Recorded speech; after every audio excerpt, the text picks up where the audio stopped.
Please welcome Mike Colter, folks.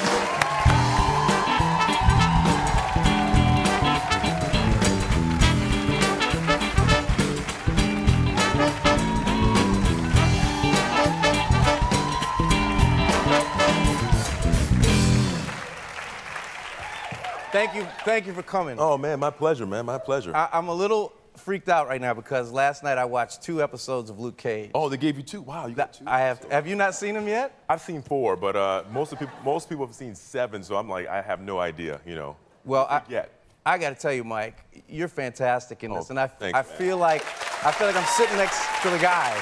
It's one of those roles where you seem like an everyday guy, but then you have these incredible superpowers. Yeah. Amazing job, man. Thanks, man. I appreciate it. I mean, that was what attracted me to the role. It was one of those things where you want to play a superhero, you want to play one that the people can relate to, and this role kind of spoke to me. When I read the first 2 sides, it was like, this guy, I think I can do this. This is like one of those things that just kind of clicked immediately. Yeah, and now, were you a fan of Luke Cage before? I got to admit, I'm not a big comic book guy, so I know all the big ones, the major ones, like Incredible Hulk, exactly. and Spider-Man. He was my favorite. Yeah, he was one of mine too.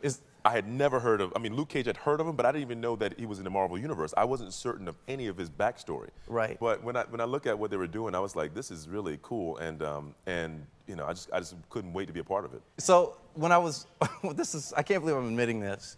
Did you hear my voice crack right now? That's how intimidated I am. When I'm like, oh, it's great to see you, Mike. I thought there was a bass, and I came out, I was like, what? Harry, I know. Bass. So this is what I found out I was doing last night as I was watching the shows. I found myself trying to imitate your voice because you have a massive voice. It's so deep and so reverberant. Is that a good thing? It's a great thing. It's amazing. And I found myself trying to do it. I just couldn't do it. Listen, I tend to get farther along when I'm talking to someone on the phone. I use the voice, you know? I use the voice on them. Yeah, and what's funny is, like, you're a big guy, so you don't need the voice. It's just like an extra weapon that you have. Well, I gotta have it because if I don't have the voice, then it doesn't match the exterior, and then people are gonna laugh at me. You know? Right. Why come here talking like this?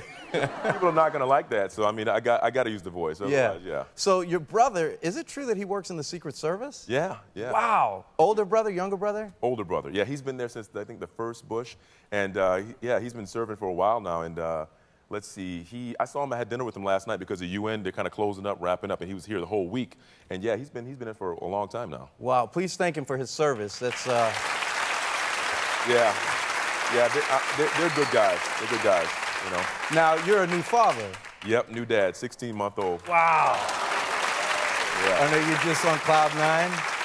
It's tough, man, because I was telling people I'm like the fourth favorite person in her world right now. I travel so much, and I'm doing bi-coastal a lot. And you know, when she was born 3 months after, I had to go and start shooting again, and we had to do the whole season because I live in LA and we shoot in New York. And so basically, the nanny, you know, Lori, she loves Lori. You know, she loves my wife, the mother, and I think the dog is kind of taking my spot. I was 3. And now the dog and her were kind of like, you know, there was a contentious relationship because the dog was the baby before. Sure. You know, the dog was like, oh, they get very jealous. But no, she kind of like the dog and her are getting along now. They're playing and stuff. So I come in the house and it's like, you know, it's a warm welcome, but it's kind of lukewarm. Yeah, right. It's not what I would expect.